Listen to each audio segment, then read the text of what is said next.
Well, hi, Pat. Hi, how you doing? I'm good. Thanks for coming this morning. Oh, you're welcome. Pat, I just want to do one sort of bureaucratic thing, and that is to ask you to state your full name, when you were born, and where. My full name is Patricia S. Jacobson. I was born in Chicago. Okay. Right in the middle of Chicago. Wow. And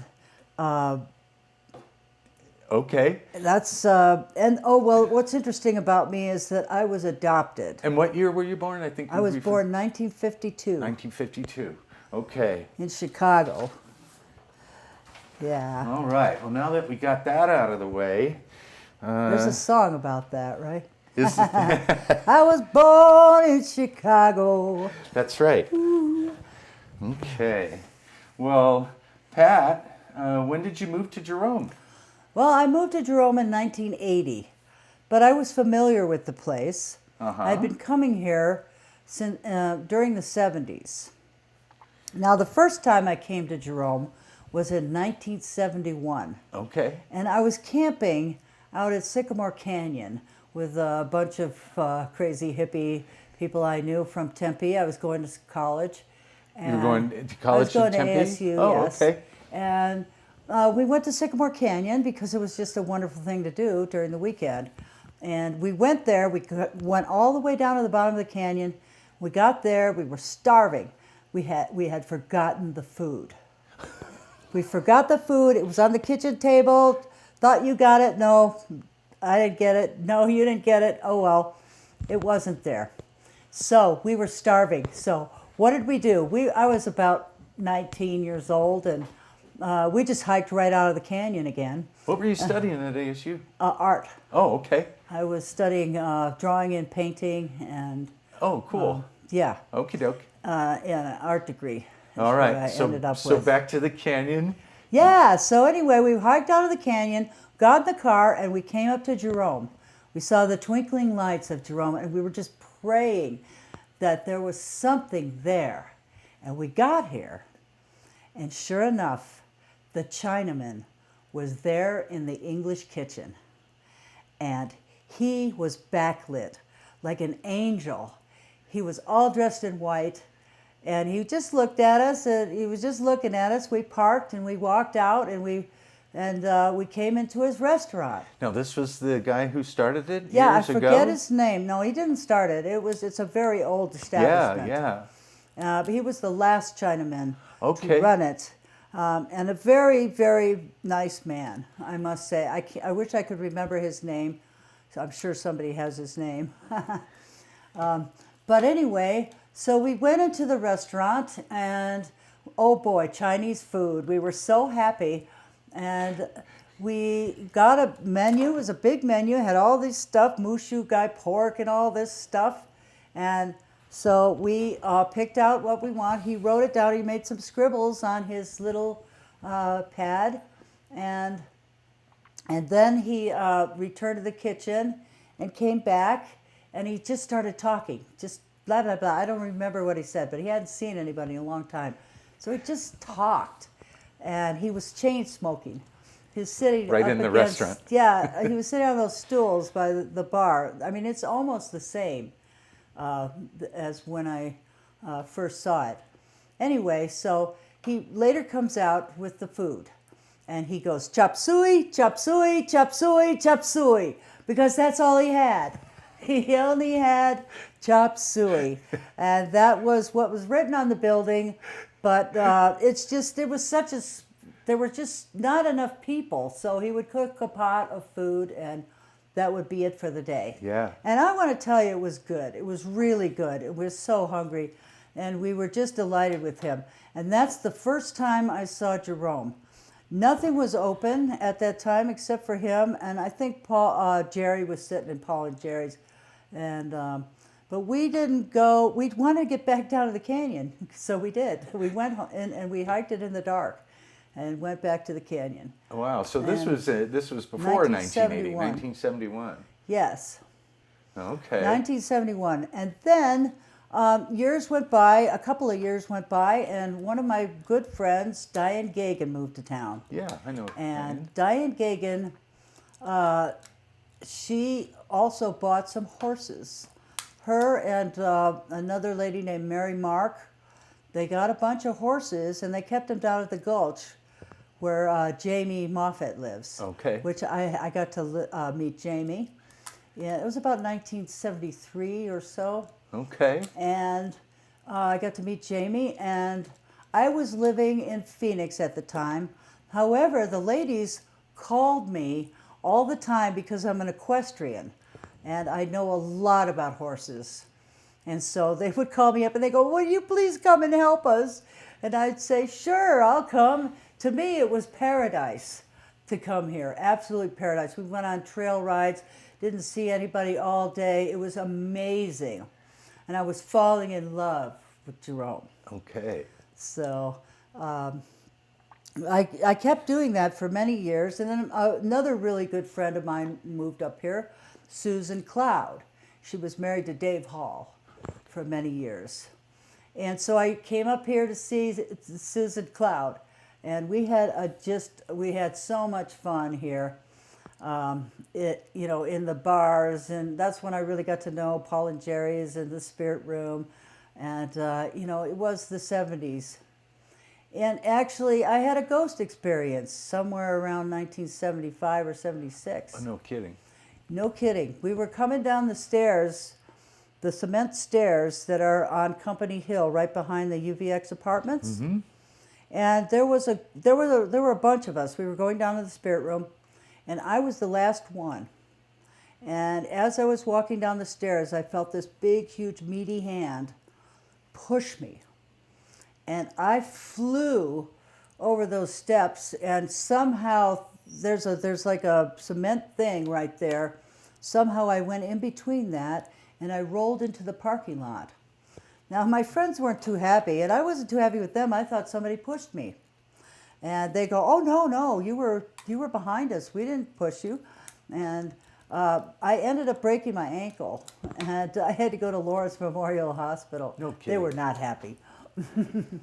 But still, that was my first ghost experience in Jerome, and I'm sure it was a ghost. Oh my that God! pushed me. Did your friends go back up the stairs and see if anyone was there? Or? Well, I think if there was a lot of confusion and they wanted to help me. Yeah, right. So they weren't really paying much attention to that. Okay. I just will swear to God it was a ghost that pushed me. That's so strange. Yes. Well, And I've had a few people mention these things. so as time went by, I was in Phoenix and I became an art administrator in Phoenix. And I worked for the Phoenix Art Council. I need a drink here. Sure. I worked for the Phoenix Arts Council, and I got a lot of experience doing art shows and art festivals and such in Phoenix. And in 1980, there was an opening at the Verde Valley Art Association, and I applied, and I became the executive director of the Verde Valley Art Association. So you're kind of looking for an an excuse to get up north. Oh, here. yes. Yeah. To me, this place was paradise. Okay. And I was so happy to come here. Yeah. And then I began to run the Verde Valley Art Association. Now, did you move directly to Jerome when you got the job? Yes. Oh, okay. From Phoenix. Right. And where did you live? At that time, I lived in Scottsdale. No, I mean when you moved up here for the Oh, job. I lived in the Haskin apartments. Oh, okay. I lived in the Haskins apartments.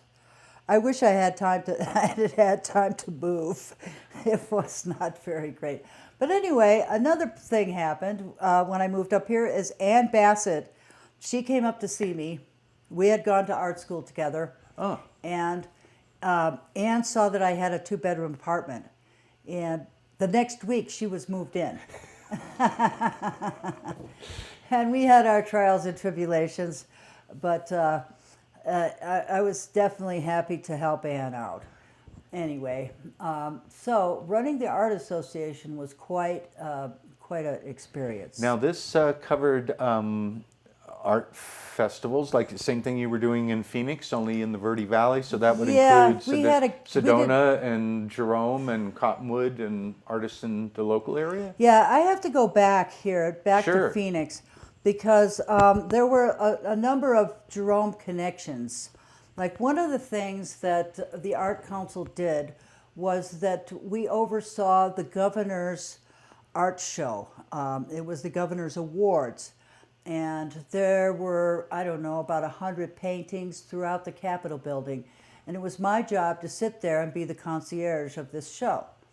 And the winner of the show, the man who won, was Robin Anderson. And that's where when I met Robin and Margot. I interviewed him several months ago. And of course, with Diane Gagan, I was also privy to going to the high school in the very early days when there were just a few studios. Robin and Margot weren't there yet. It was Gary Romick and Pan Fullerton and Diane Gagan, and see, there's another guy I can't remember all the names, but there were some artists. They were printmaking. They were doing all kinds of things, and the art was spectacular. Wow, was the Jerome Instrument Company there at that time? In the main building? I think that they were just starting up. If this was after 1980, might have been, yeah. No, okay. this was before 1980. Oh, okay. This was before 1980. This was still in the 70s when I was privy to that. I see. And it was about 1970. That's right. Excuse me. You said that.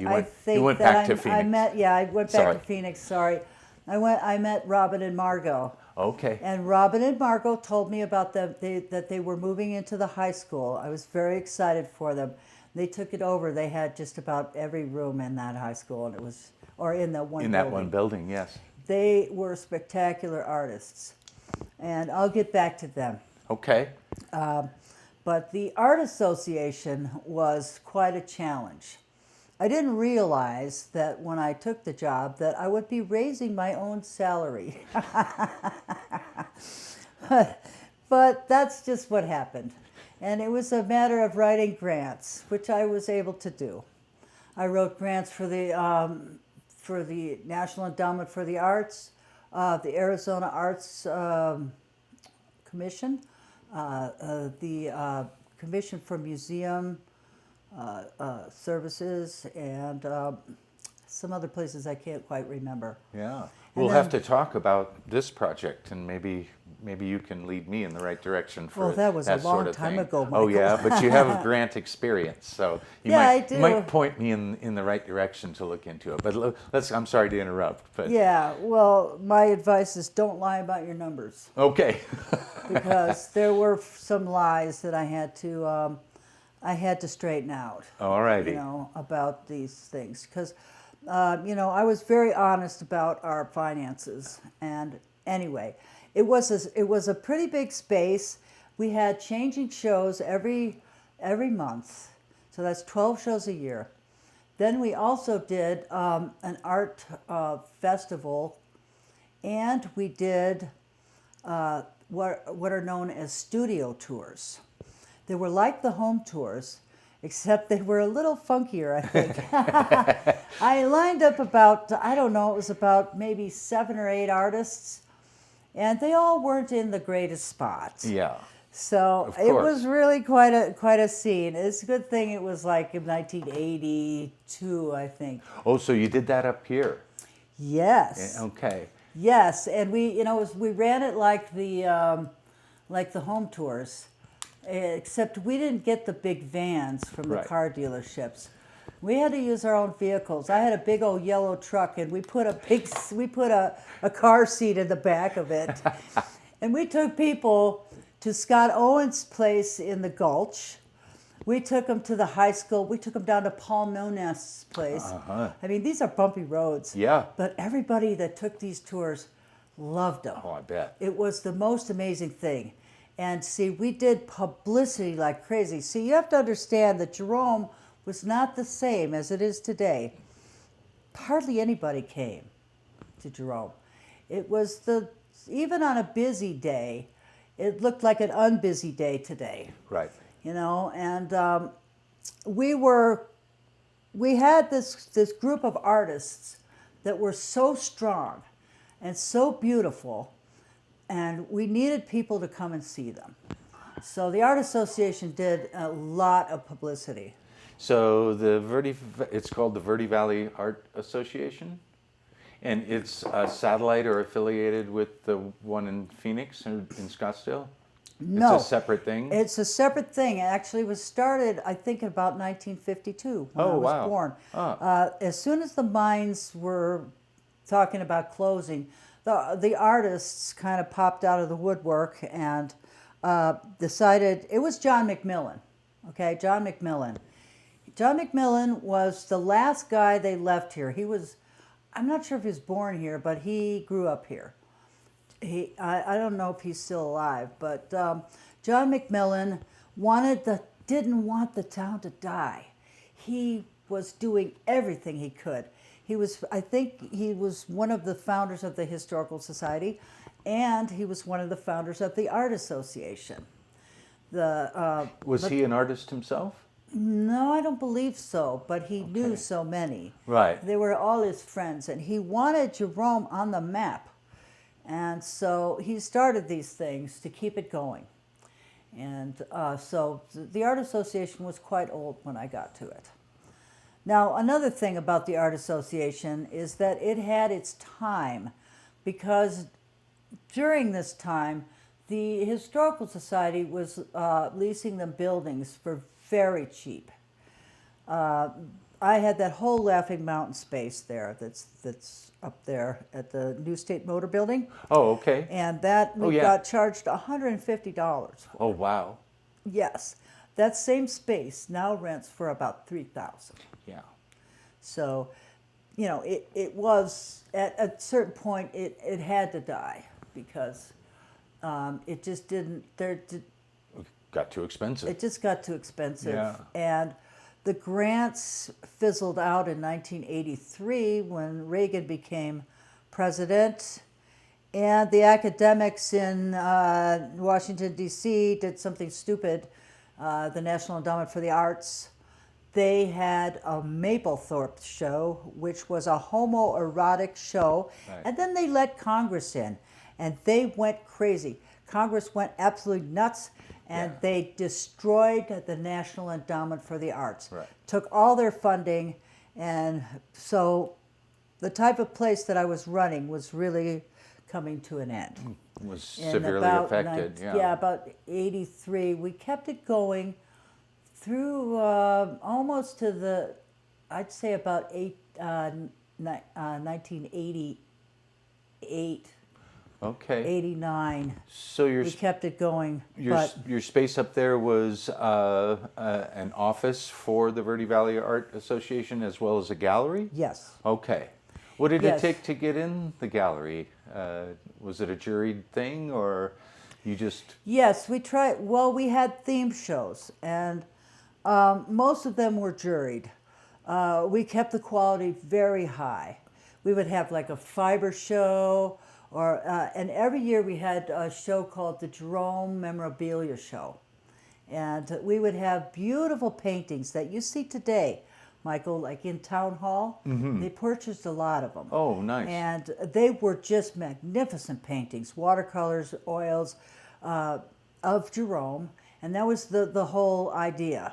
And this was a yearly show that we did. And I also endeavored into women's shows, which kind of had were kind of controversial. But at the time, that's what was going on in the art world. Yeah. Is that women were breaking loose, and they were showing their art, and they were able to. And so I did several women's shows there. Cool. And at one point we had it juried by a very well-known artist in New York, and Sylvia Brown, I think her name was. Anyway,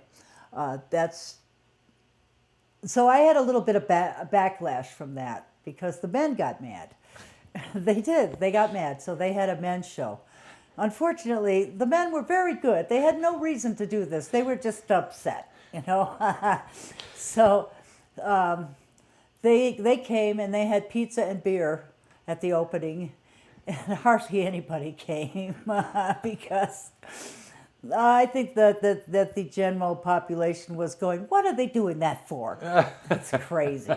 So anyway, they did that, and we had a lot of shows. The studio tours were really, really good.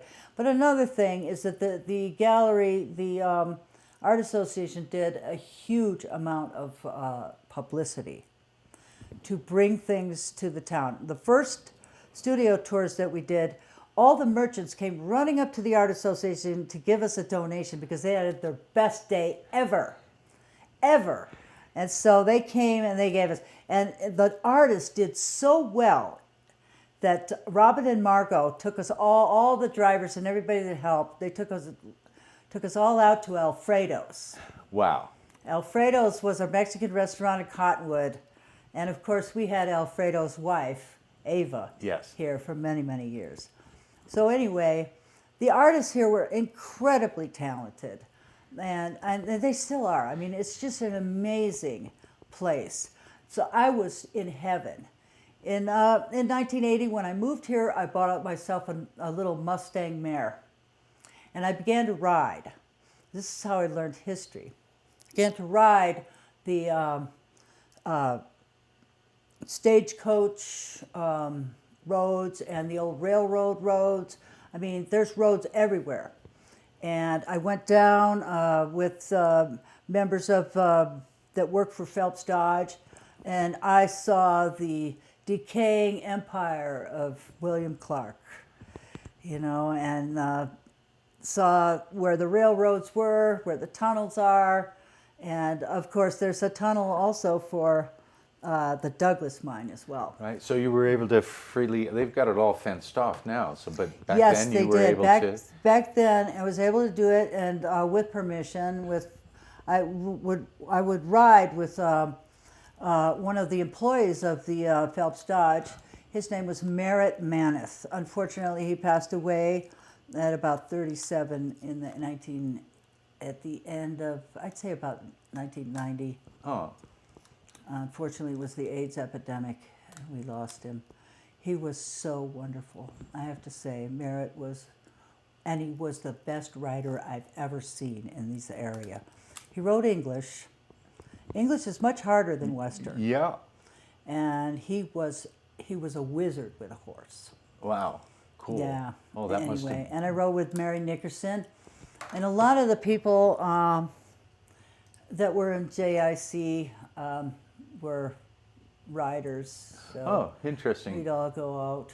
Yeah. And, Well, I'm curious. Let's talk more about the association. You obviously knew a couple of Jerome artists before you came up here, Yes. and so you were enamored with their talents and figured, "Gosh, this is a burgeoning artist community. We need to promote this and help them out." It really was. Yeah. It was exciting. Yeah. Who were the first artists that attract you and told you that something was special was going on here? Diane Gagan. Diane Gagan, and then Diane you also Gagan, mentioned I met Gary Robin. Romick and Pam Fullerton and Robin and Margot. Okay, and so there were Diane some Gagan, others. Pam Fullerton. I know Diane is a painter. I love Diane her is stuff. an amazing Yes, painter. great watercolors. Pam Fullerton. And she's always been. It's just amazing. She used to do pencil drawings, and we sold a whole bunch of those. And Pam And these artists Fullerton. I were- don't know her. Is she a Pam painter? Fullerton is, she does mostly printmaking. Okay. Is she And, still around here? Yes, she works for Sherry Papillon. Oh, okay. And you said Gary, who? Gary Romick.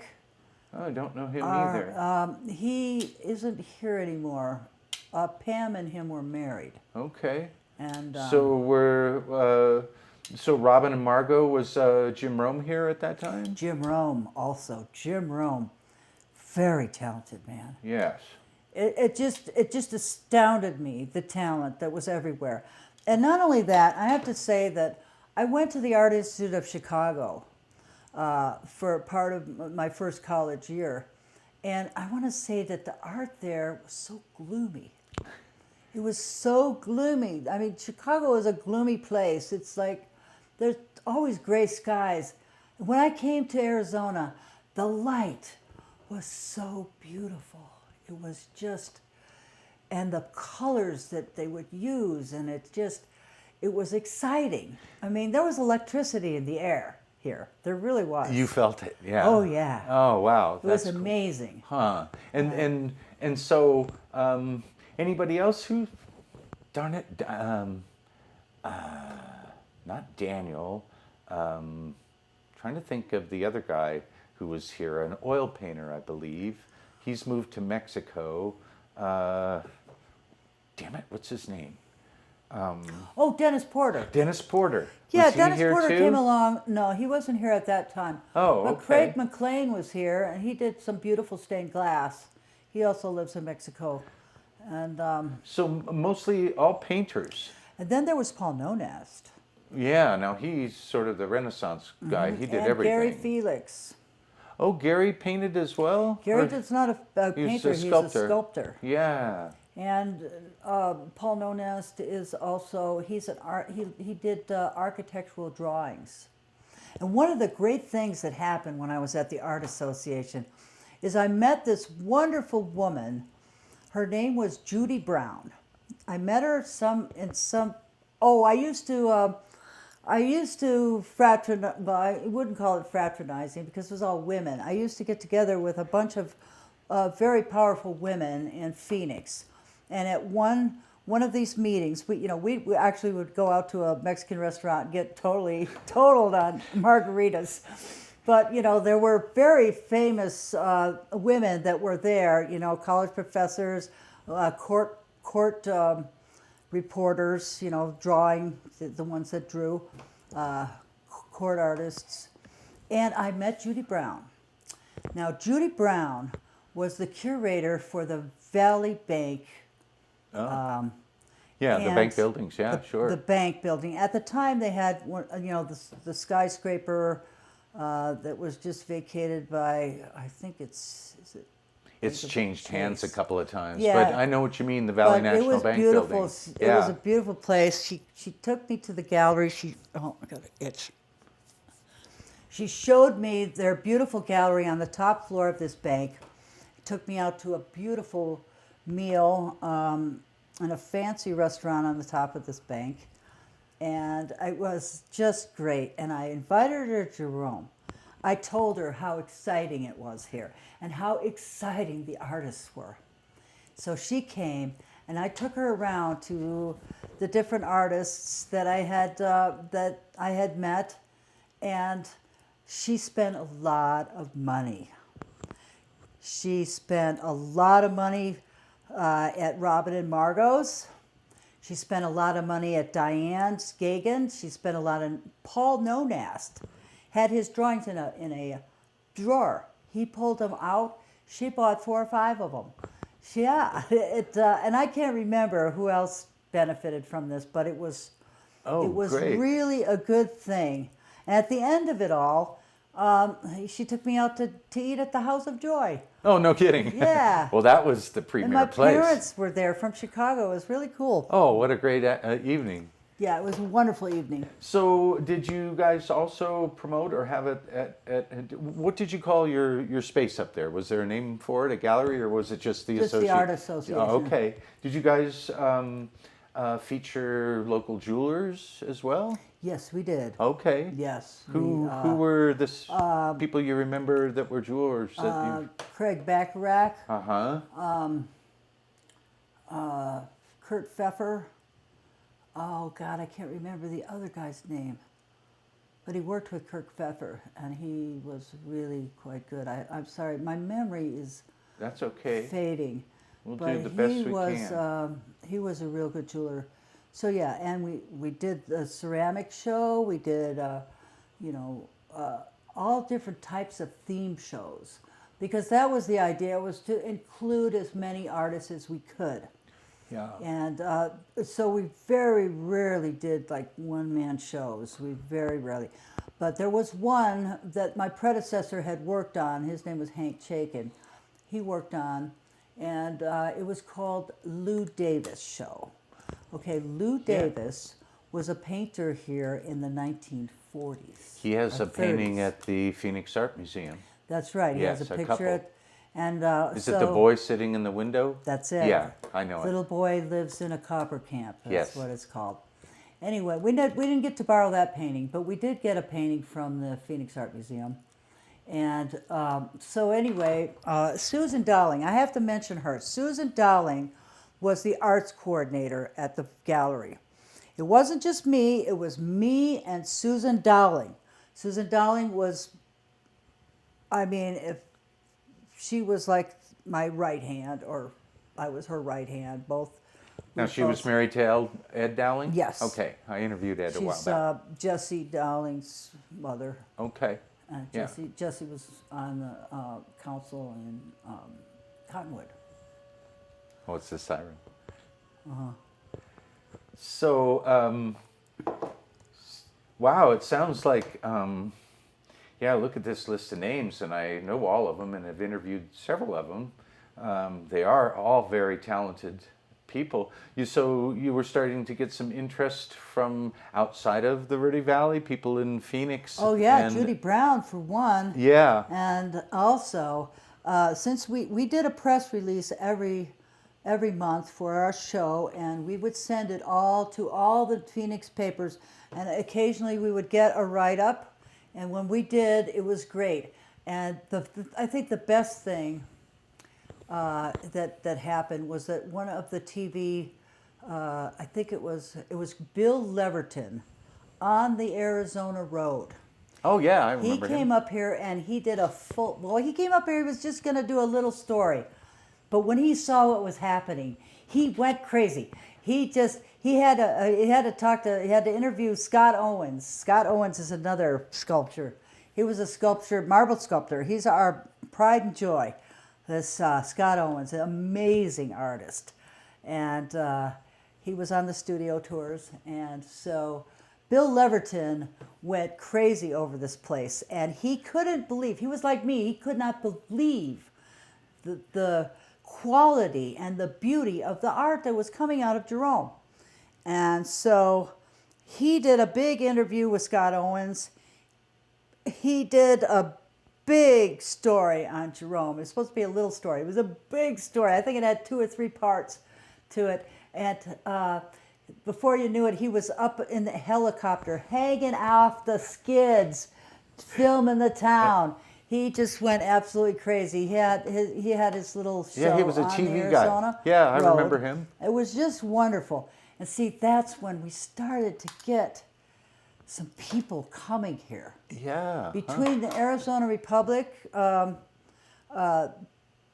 giving us the front page of the travel section or the entertainment section, and not every week, of course, but often enough, we began to get more people to understand that this town was flourishing as an artist town. Yeah, wonderful. It was absolutely flourishing. Well, that was key, I It think. was very much key. And in fact, it's really pretty funny. Back in 1980, I went before the Chamber of Commerce here in Jerome,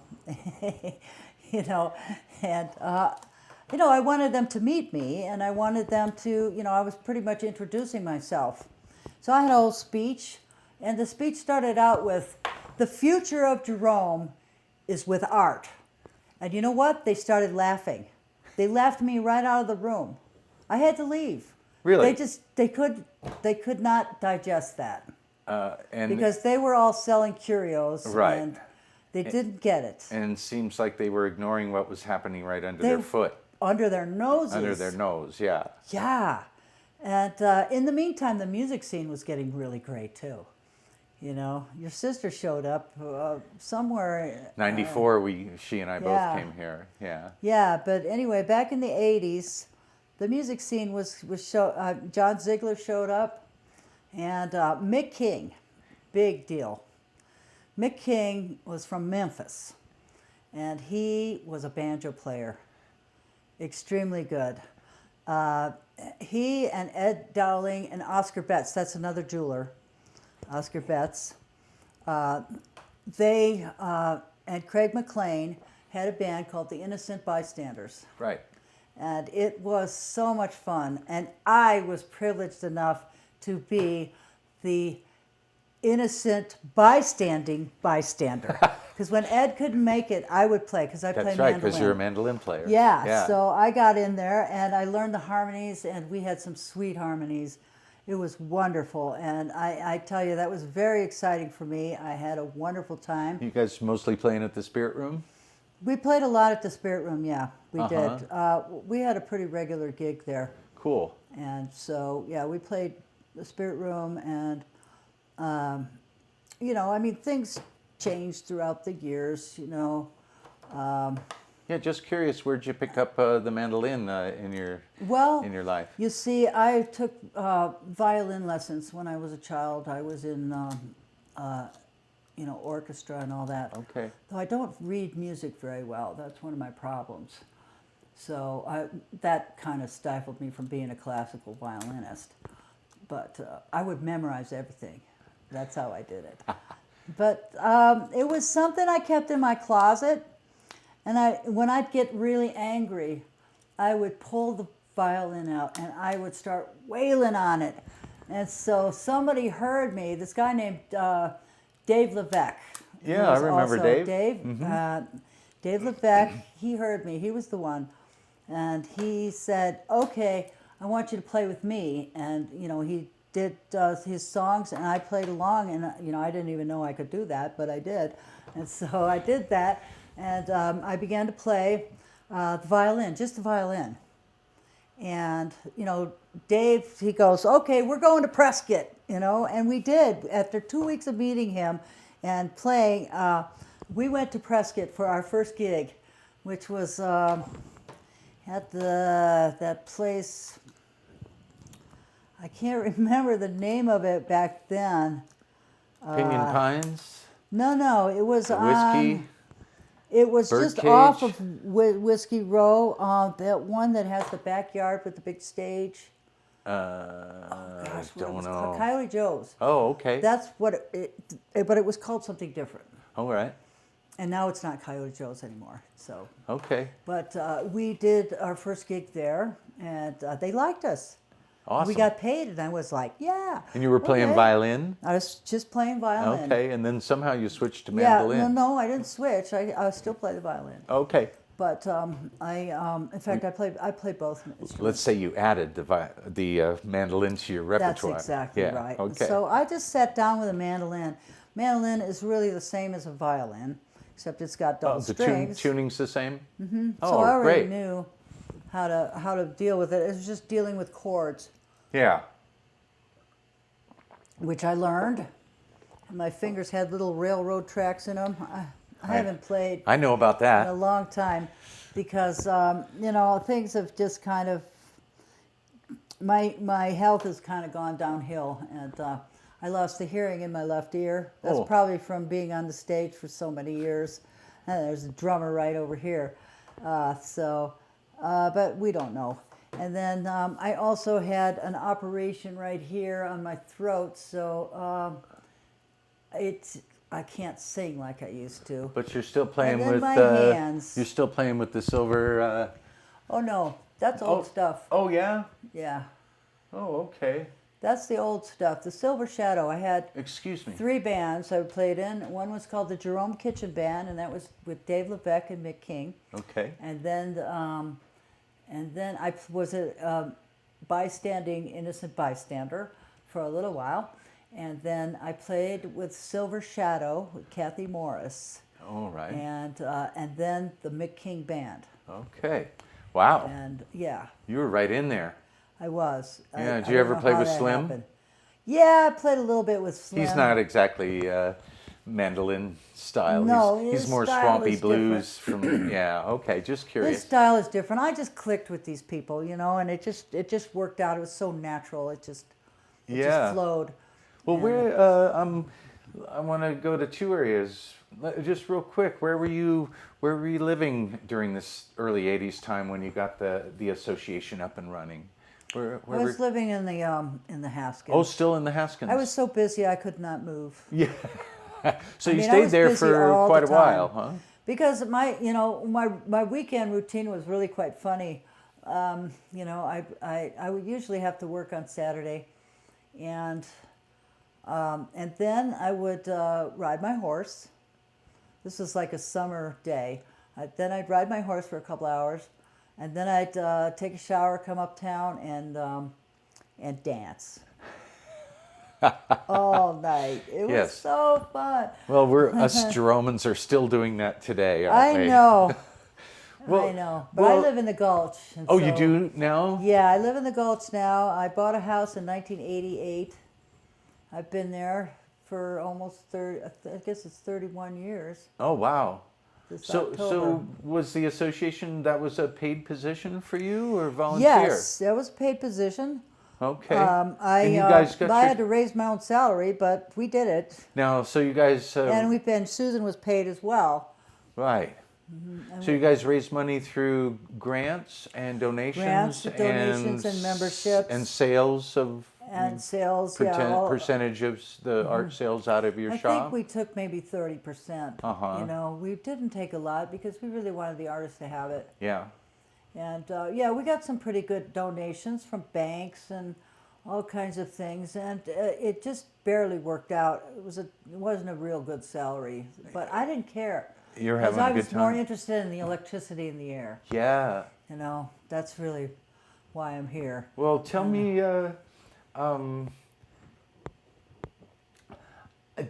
what do you think the artists had the sense that they were in a hot place, a hot, did you think I'm curious about the social life of the artists and what their perception of what was happening here and their part in it. Is that maybe start a conversation or some thoughts for you?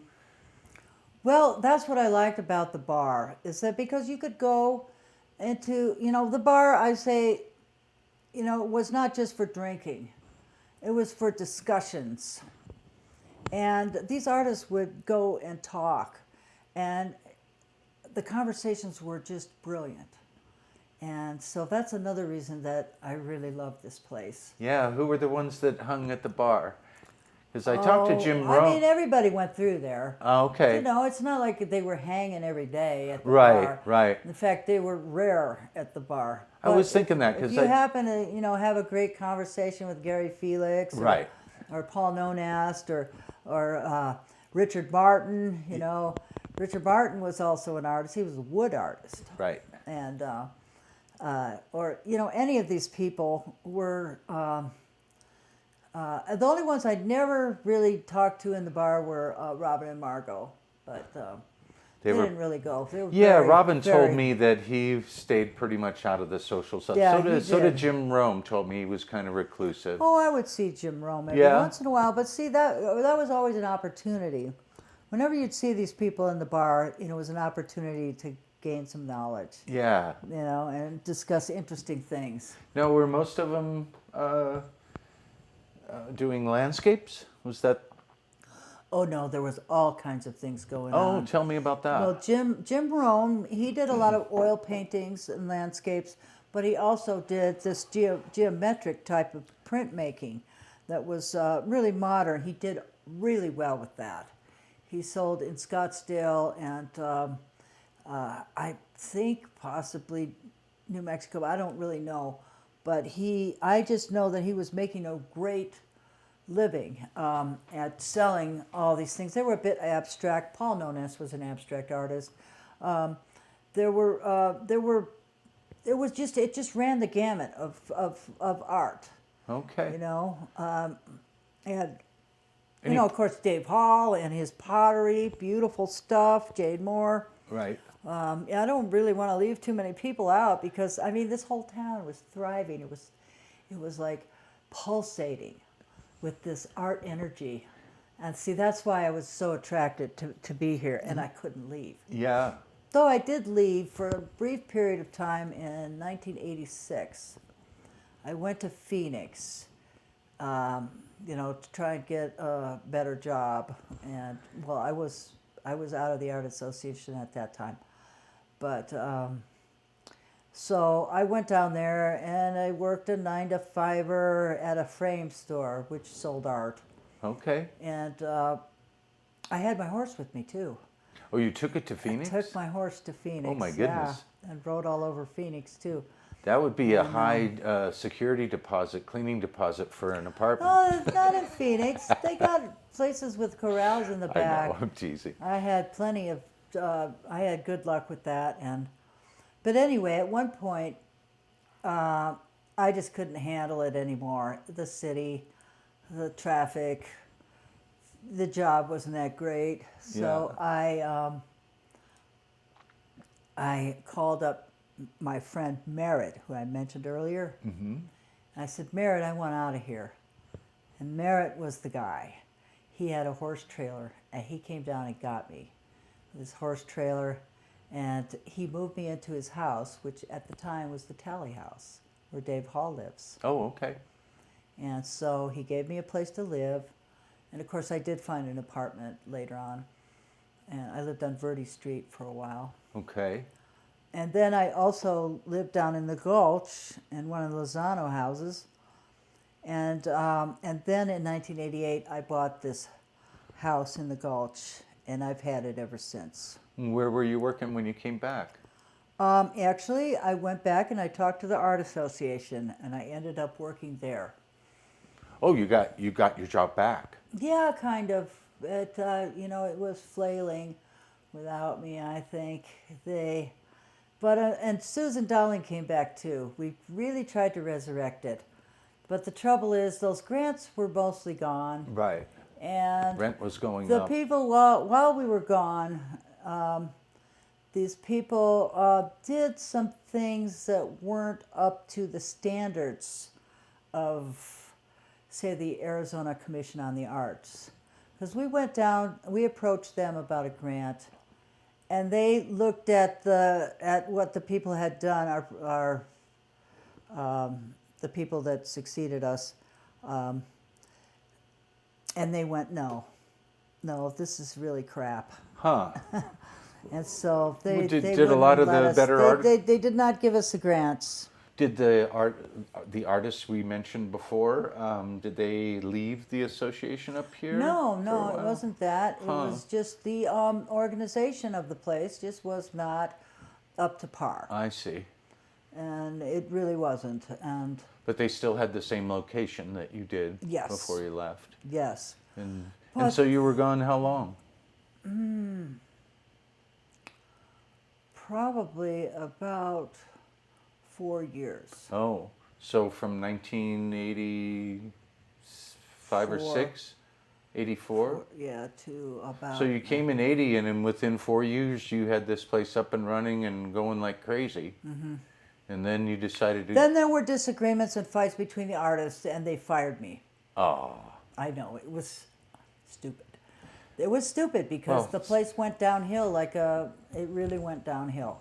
They didn't really have the greatest reason in the world for firing me, and I never really knew. But all I knew was that I had remodeled the gallery and done the floors and everything, and I came into the next meeting and they were upset with me for one thing or another. I had people that didn't like me. I mean, you have to understand this is an artist community, and there's a lot of backbiting. So I didn't really want to talk about that stuff because okay, we don't have to go deep in I really want to it. stay positive. Yeah, no problem. Oh, another artist I should mention, speaking of backbiting, was Don Bassett. Oh, I knew He- Don. did you? Well, briefly. He didn't like me. He was here when I first got here. He did not like me, Yeah. and he had a lot of clout. Yeah, he was pretty big shot when I first moved here. Yeah. That was in his last He got really year or mad two at of me life. because I wouldn't give him a one-man show. Well, small town politics and But then yeah, that's what it was, a Add small artists town in party. there and Yeah, artists are very emotional, get so pretty he crazy. got the board of directors all upset with me, and so Okay, well, we don't have to But dwell we on had, that. But you came back to it after a while. yeah. But I did a lot of things. Like we had concerts for Katie Lee. Uh-huh. We had a play. Susan Cloud was interested in drama, and she did a whole vignette of Tennessee Williams plays, and they were really, really good. and we and had you people in it like performed them Sherry at- McMahon and Dolores. Oh, yeah. I forget Dolores' last name. Oh, they were I know Dolores. fantastic. And you performed them at the I location? didn't perform it. I She mean, did at At what the is now association? what is now the Historical Society Theater. Oh, yeah, Yeah, yeah. but it's not really the theater Right, anymore. I understand. And also, Katie Lee had a bunch of concerts, and I think we did a few other concerts. I can't remember. That's why it's really good, Michael, that you're doing this, because not only are we getting old, but we're kind of fading. You know, I mean, I can't remember all the names. I can't remember a lot of times what exactly happened, you know. But I can kind of give you an idea of what happened. Yeah. Well, But- that's okay. but one of the We need to get this done. So I'm so happy that you're participating. It's all good. I have a pretty interesting story. Oh, great. Let's Yeah, do I do think it. so. Yeah. Well, so after the art association kind of folded, I left it to be a musician because I wasn't making any money at that time, and I really needed to go and travel and do some music. And I forgot where I was going with this. Sorry. That's okay. But anyway, that's what I started to do, is music. And I worked with Mick King, like I said, and I worked with Kathy Morris. And it seemed like, and Dave Levesque, and it seemed like if I wasn't getting along with Dave or Mick, I was getting along with Kathy. So it was just like I was constantly playing with somebody. And that worked out pretty well. But, you know, it's difficult to make a living here in Jerome. So, you know, I usually had a retail job. And Oh, okay. and I worked up and down that block. I worked for the copper shop. I worked for the brass tack. I worked for Segretti. I worked for Christy Fisher. Well, this is in the future. Christy wasn't here Yeah. in the early days, but yeah. And these are very talented people, you know, especially Christy Fisher. Very talented. And, you know, Roderick Segretti was a very talented jeweler. That's another person Right. to write down. See, it comes back. Yeah. Roderick Segretti was really good. Yeah, we're And- not limited on our time here, so Are we just limited? take it. We're No, not? we're not. We can take our Okay, time. one of the coolest things that happened in the 80s, I think it was around 84, we had a baseball team. Who did? The artist? No, it wasn't the artist. It was a ladies softball, slow pitch softball team. Where have I heard this and, before? Keep going. There was also another team called the Candy Kitchen team, because that's what the one of the restaurants was called, the Candy Yeah. Kitchen. And our team was called the 86ers because it was made up of mostly the whiskey drinking women. And the whiskey, that was like this little club that they would come and they'd just get completely soused. Now, I was never good at that. So I would have to always slip away. You know, I really wasn't very good with alcohol. In fact, I don't drink at all now. But the fact is that it was hilarious. Well, I have a picture too. Jerome does have a I think reputation. there's a picture on I Love Jerome. Have you looked at that website? Not in the last couple of days. I think it's on there, but I could find it. I'll take a look. Anyway, they were called the Jerome 86ers because they figured they had been 86 from enough bars, and they also were going to 86 the other teams. You know, 86 means to kick out. Right. Where get did you low. guys play?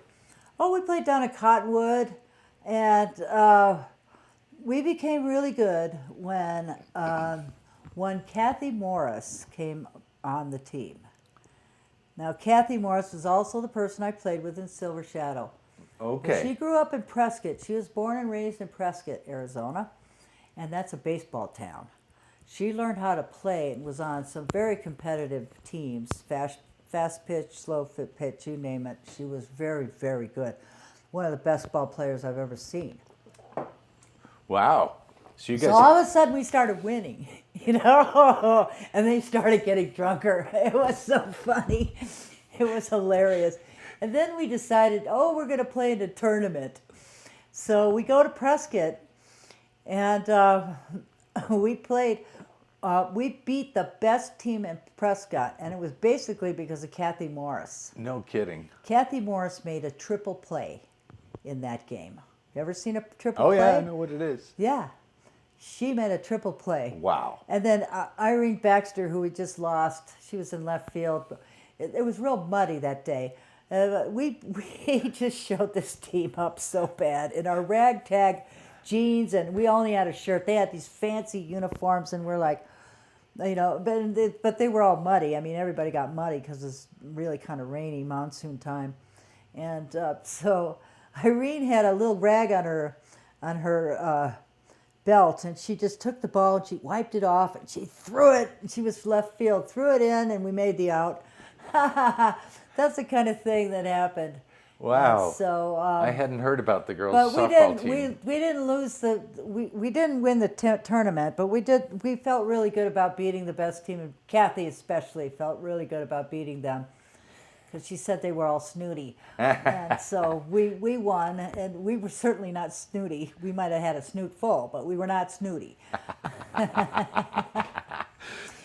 So anyway, Maybe what those we snoots did, gave you the edge. we went to the racetrack. That's what we all did. And Merritt was there. Merritt came, and we all went to the racetrack and bet on horses, and we did really well because we're horse people. Yes. You knew who the yeah. ringers were. That's right. We did real well. We had the best time. And then we took our winnings and we went out and ate. Really great meal. We had a great time. So that was the baseball team. I wanted to ask you, you said you went to ASU as an art major. Did you paint yourself during this? Yes, I did. And most of the things that I showed, I was in galleries, were actually fabric drawings that I had done. How do you mean? I stole a lot. What? What's a fabric drawing? Well, fabric painting? You stretch a piece of fabric and you paint on that instead of canvas. It's pretty similar to painting on canvas. Okay. Except the fabric is not it's not sealed. So the fabric absorbs things, and you can actually work with that kind of line. So you put it on pretty thick? The No. fabrics, are they fine woven or? No, they were not. No, the fabrics kind of absorbed it. And so I had several galleries, and I did pretty well selling my artwork. And but I knew that really wasn't my passion. You just liked be in promoting galleries. other artists, it sounds like. I did. Yeah. And I was friends with Ann Bassett, and I did help her with some shows. I did get fascinated with art administration. I did. Now, so you were involved with the promotion and the ad copy and stuff? I mean. Yes. So you brought your art education to bear on presenting these artists in those days their milieu? We did typesetting and halftones. Oh, no kidding. No kidding. It was hard. Ah. I look at the computer and what you can do with a computer now, and it was like, oh gosh, I could have done that in 2 seconds. 2 seconds, yeah. And but we had to have everything typeset, and if we were having photographs, we'd have to have halftones done. Oh. It was very expensive. Did you do that yourself, or No, we would have to send it out. To, no kidding. Somewhere far away. But it wasn't easy. We would have to get them right. Not usually. It was usually Phoenix? No, it was usually a printer that could do it. Okay. And printers of newspapers and such. Gotcha. And they could do these things. And yeah, it was difficult because now, I mean, you could just go on the computer and and you got a poster. It's just amazing. Yeah. So I got a question just came to mind. I wanted your opinion. When you look back at certain periods of art and places where there was a surge some excitement about, Hudson Valley, the modern art, different periods of different artists. I guess what I'm getting to is, how would you fit that spark of artists that came here in the 80s that you were promoting? How would you describe their inspiration? Well, do you have any thoughts about that? Oh yes, I think the light. They did come from Something all about over. the time It's or the light place? here, because you have to understand that light defines form. Sure. And so the colors that they were using were amazing. And it seems like also we had like amazing sculptors here. We still do. And it's just amazing. And Sedona was also setting up as a really great art community. And I think that the Jerome artists, I was trying so hard to make the Jerome artists famous.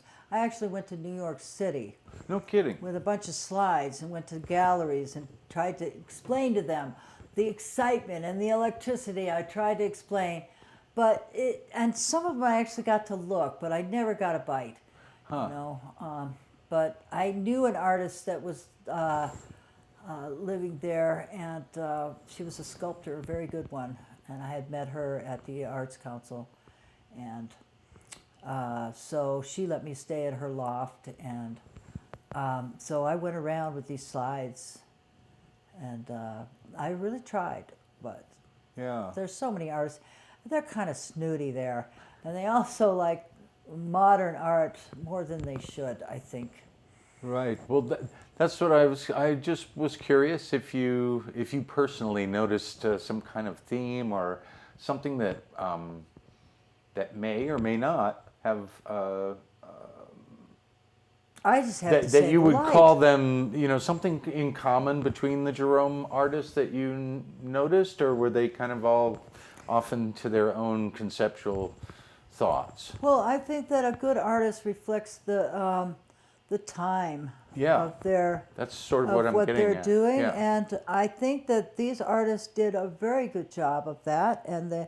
But I have to tell you, it's still the light, and what was portrayed in these canvases and sculptures. It just was different, way different from where I came from Chicago. Mostly because of the location.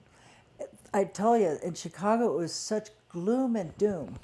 It really was. And I don't know how half those artists got famous, but they did. It's just a matter of being in the right spot and talking to the right person and getting in the right gallery. And, I did try for Jerome. I did. I went to a big conference in New York City. It was, oh gosh, it was hard it's even hard for me to remember what it was. Yeah, maybe I'll focus my question a little bit. It's apropos of what you're about to talk about. How did you promote the artists? What did you say about them? How did you describe them to potential gallery owners in New York City? I told them how exciting it was. And I also told them about the light, and I told them about the colors, and I showed them the slides. And a lot of them liked it. I can't say they didn't like it, but they were hesitant to include us because they have certain clientele, they have certain interior designers and such. Right. And they have to make a living too. Sure. So. Yeah, they have their own market that they want to supply. So, Yeah, and there's a lot of competition. So, I just remember the name of the artist that I stayed with. Her name was Laura Pennington. And she did some beautiful sculptures. They were called Nobodies. And they were like half constructed humans, but you could tell what they were. And she also did a really great, it was time during Reagan, and she did she was good friends with Sandra Day O'Connor. And she did a sculpture of Sandra Day O'Connor. It had, I think she had a ring in her nose. This was really a kind of a, what do you call that? Burn. Yeah. Kind of a burn. She had a ring in her nose, and there was a portrait of Reagan on the. But I think Sandra Day had a nice sense of humor, and she did buy the sculpture. Oh, cool. So, you know. Now, was Waddell around at that time? Waddell. Okay, Waddell really had a big influence on me. The reason that I moved to Arizona was because of John Waddell. It was featured in the brochure from ASU that John Waddell was the head of the sculpture department. So that's really why I wanted to come here. And so I came here, and that was the very same year he left. Oh. So I never really got to pursue my sculpture dreams, but maybe Now, sometime I will. I don't know. When you say left, you mean, was he here in Jerome? I don't know, He but went I know to, he's out by Page Springs. What's it called? Page Springs? Is it Page area? Springs? Well, it's right out near there. Oh, I forget Spring Creek, I think it is. Okay. Anyway, yeah, it's right out that way. And one of the big donors, what was her name? She was a big Scottsdale lady. Oh, she's got places named after her. But anyway, she gave John that ranch. Oh, my. She just gave it to him because she knew John was a modern day Rodin. Right. Yeah, You know, he's good. He is. And there are some other sculptors like Scott Owens, and there's another one in Sedona named John Soderberg. Yes, I've heard of him. And they are just incredible. But it just seems like they have new ideas. The ideas were fresher here. I tried to convey that in New York, how fresh this was. Yeah. And I just felt that, you know, the art in the city had become so stale and just so stoic and limited. That's what I felt. It was limited. I felt here it was unlimited. And it was just really quite a scene. Well, we were just chatting about what we might have missed from back in the day. I'm a little curious about your social life back then, who your friends were, and how you felt about living here as opposed to Phoenix. Oh, I love it here. People, they seem to like the same things I do. I mean, I love horses, music, and art. Yeah. And so you're in... I had so many people in common. Like my best friends was Susan Cloud, who was married to Dave, and Dave, once again, is one of my greatest friends. Susan Cloud, she's an architect? No, I'm thinking of no, somebody that's else. Blue Bolter. Yeah, thank you. And she was a designer, not an architect. Okay, excuse me. And then, who was the architect? Paul Nonas was an architect. Yeah. Anyway, Jane Moore, really good friends with Jane Moore, rode all over the place. Diane Gagan, we've kind of drifted apart, but we were very good friends back in the day. And there was Nori Benjamin, she's gone. Ann Bassett, Sonny, and Gabriel Sainer. Gabriel's still with us, Sonny's gone. And Dave Levesque and Mick and Craig McLean, and you know, those are the people I kind of hung with. Okay. Well, there were... I hope I'm not forgetting somebody. Were there still the infamous late night parties back in the day? Oh, of course. Yeah, which you partook of? Oh, yeah. Some of them I don't remember too well. I was never good at drinking, Michael, never. Didn't agree with you? It just made me nuts. And Didn't bring out the best? no, it did not. It brought out the worst in me. And, you know, at one point, as I was playing, I was a musician in a bar, and it was about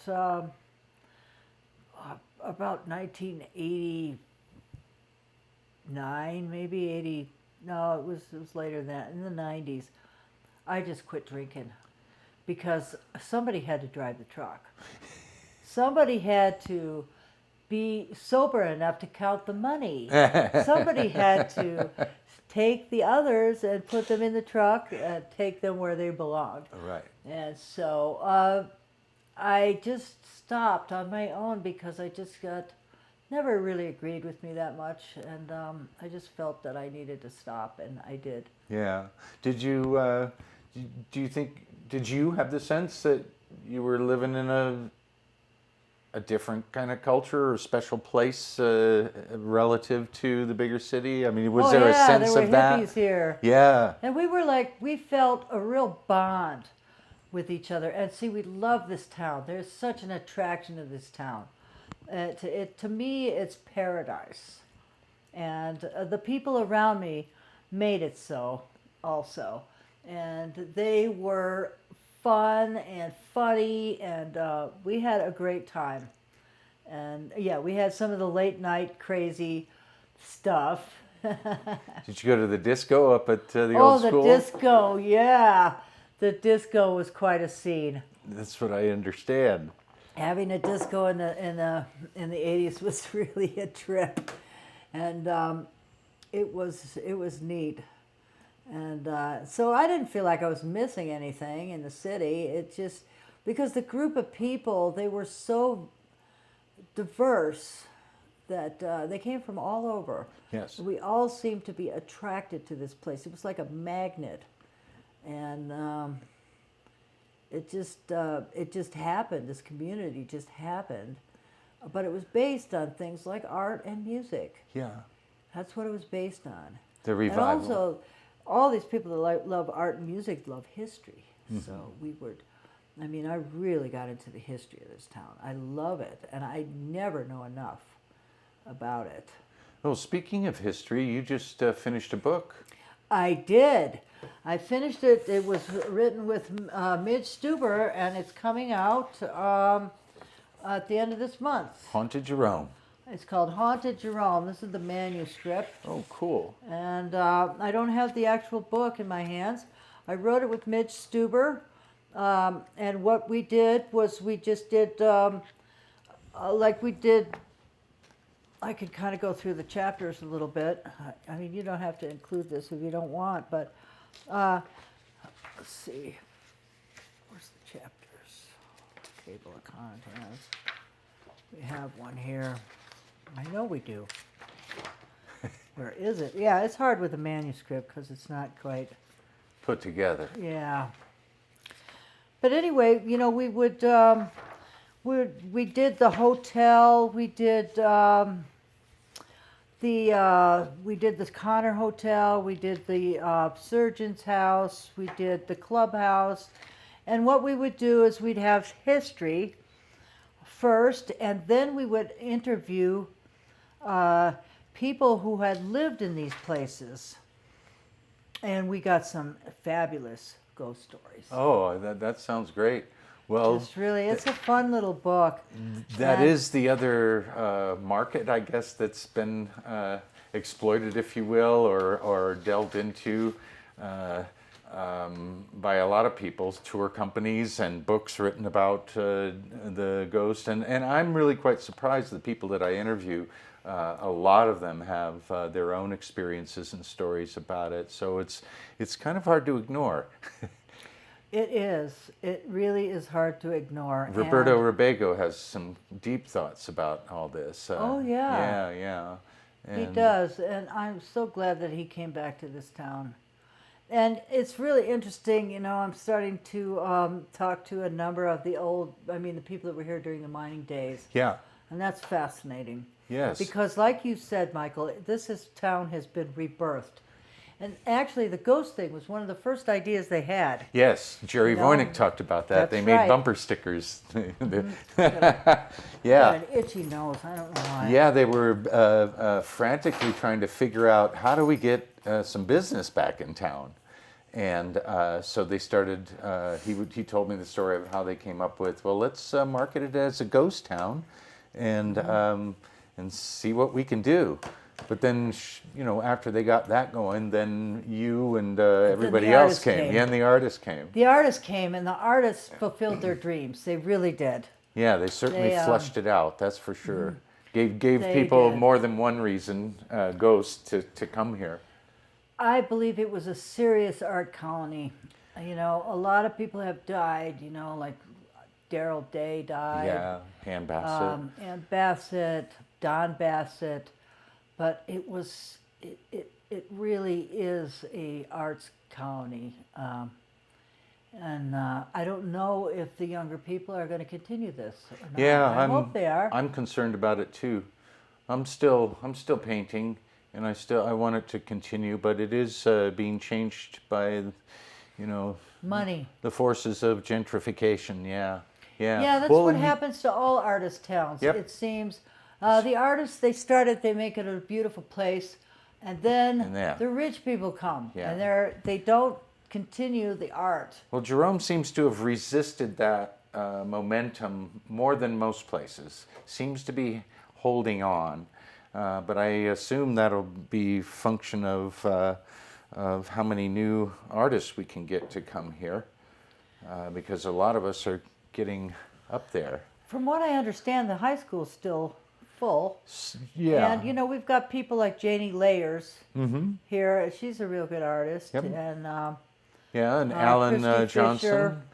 Fisher. Yeah. Yeah, and Robin is still at work. Yes.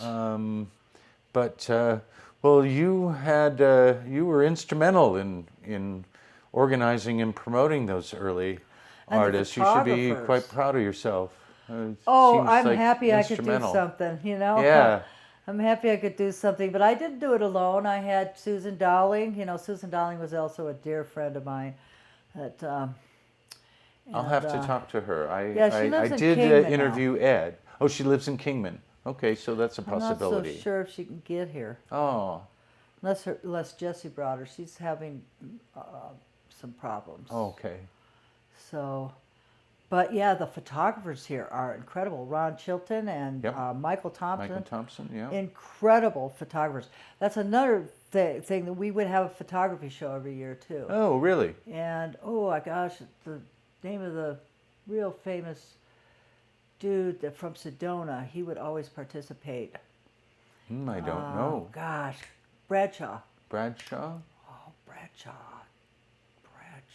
I can't remember his first He was name right here now. during those early days Yeah, of I the don't know if association? he's still with us or not, but Okay. and I don't remember his first name. Bradshaw. There were some really good photographers from the area. They were just amazing, beautiful. And one of them, unfortunately, just died. Her name was Karen Perkins. Hadn't heard of her. Well, she did some beautiful photographs, and she later turned to drawing. She's one of the Perkins. Oh, okay. From the big family. Yeah. She was Ben Perkins' daughter. Is she the lady that was working at the hotel lobby for a while? Is Silky Perkins' mom? Is that who you're talking about? No, she works at the Connor. The Connor, yeah. That's Dinah. Oh, okay. Excuse me. Dinah, yeah. I don't know. Karen, she suffered with a long illness. Okay. And but she was really good at drawing and painting, and her photography was very good. Huh. And she Yeah, I was haven't one of heard much early about the ones. photographers. Thanks for bringing that up. I'll look, Yeah, look a the little more into photographers that. were just incredible. Yeah. I'm not sure what the name. Bradshaw, but he's very famous. He's in Arizona Highways. He's a very famous Interesting. photographer, and we got a lot of the famous ones to come up here and participate in our photography show every year. Huh. Oh, so We did. I didn't quite get that. You had people from all over the state involved in your shows and your openings. Mostly up here. Yeah. How many artists would you have at a time for an opening? Like 2 or 3? And did you have a permanent We exhibit? would try and keep it down to about 7 or 8 artists. Well, that's a pretty big space. That. It was. We didn't want to go too far with it, but we had to include as many people that were juried in. Right. And we so would they get were somebody- they were juried shows. It wasn't featuring a certain artist or both. We did both. Okay. And did you have a permanent exhibit? No, because we changed every month. Oh, okay. It was a lot of work. Yeah. Michael. I want to tell you, it was a lot of Oh, work. There was done it. press. There were, typesetting and halftones to do. There were. So the show would stay up till the next one. That's right. Okay. And so, it was a presto changeo, and then whatever you could do, you could write a grant in between, or, yeah, because I did write grants for the Historical Society. Susan and I, we wrote one for a historical symposium in about 1981 or 2, and Gary Rummick did a beautiful poster. Gary Rummick was a really good artist too. I don't know where he is, but Pam would know. Oh, you were mentioning also that Pat Montroy did a bunch of posters for you Pat too. Montroy was always so helpful, and JIC was so helpful. Jerome Instrument Jerome Company? Instrument Oh, yeah? Corporation made huge donations. Oh, no John kidding. McNerney and Iris McNerney was on the board. Oh. They worked with us, and they helped us around every hard turn. I didn't know that. Yes, they did. And then Pat Montroy, who also worked there, she made every sign that we ever had. It was really great. Awesome. We'd just call her up and say, we need this sign, and she would bring it in, and it was always very professionally done. Yeah, she's a wonderful lady. I just talked to her and yesterday. I have to thank her for all her work. It Oh, was cool. Beautiful. Good. I got to thank a lot of people. I can't even remember how many people that helped, because we all tried. It was a community effort to get this art association going, and it also was a big social deal, because every month we would have an opening, pretty much like the co-op. The co-op is the, it's the evolution of the art association, except it's not as. It seems like they don't. They have more politics, I think, but they work it out real well. Yeah, Rex Yeah, is I the think they is work the it out. cat. Rex Rex is the cat herder over there. I know what it's like. Believe me, I think he does a great job. Yeah, he usually comes to have a couple stiff drinks after the meeting. Oh gosh, yes. Oh, I call him the commandant I was because it's still the drinking then. I would have lots of stiff drinks after meetings, sport meetings. Well, If I didn't pull my hair out. It's kind of thin. Well, what do you think? Do you think we've covered what we need to? I have one more question for you, unless you Okay. have some other things you want to interject. I think I covered most of it. I'm sure there's things I forgot, and I'm sure there's names I forgot. Yeah, So well, forgive me, there's, whoever watches there's this, please forgiveness all forgive me, around in this process. because our united energy made it happen, and our united energy made the town of Jerome blossom. Yeah. Really, really, it was great. That's a perfect segue to my question I ask everyone at the end of the interview. If you could put a short message in a bottle that someone 50 or 75 years from now would look at, what would you want to tell them about the community they're living in and where it came from? This was once a place of artists. This was once a place of musicians. And this was once a place of writers. And hopefully it still is. Yeah. Hopefully in the 50 years past since I put the message in the bottle, the atmosphere here was electric, and the artwork was amazing. And I just hope that 50 years from now, it's still the same. Me too. I really do. Well, Pat, I want to thank you very, very much for coming and participating in this. I really, really appreciate it. Oh, you're welcome, Michael. Thank you. And if there's anything else I can do for you, let me know, because, there's just so much. Okay. And everybody can't remember, and, we try our best. Right. We're a little older now. Yes, that's why I'm in a little bit of a hurry. Well, And I appreciate what you're doing, Michael. thank because you very much. We really, really need this, because, as you said, there was a rebirth here, and that's what it was about. That's right. And the Historical Society was key in this rebirth. I was very good friends with Bob Palm, who was one of the early directors. And, of course, there's always a board. Peggy Tovey was the president. She was an excellent president. Right. And the Art Association and the Historical Society and the State Park, that's another person. That's another place that really helped the Art Association. Oh, really? Whenever they could, they would Huh. help us. And I'll be darned. Boy, you guys really did pull together as a community. It's a little less like that today.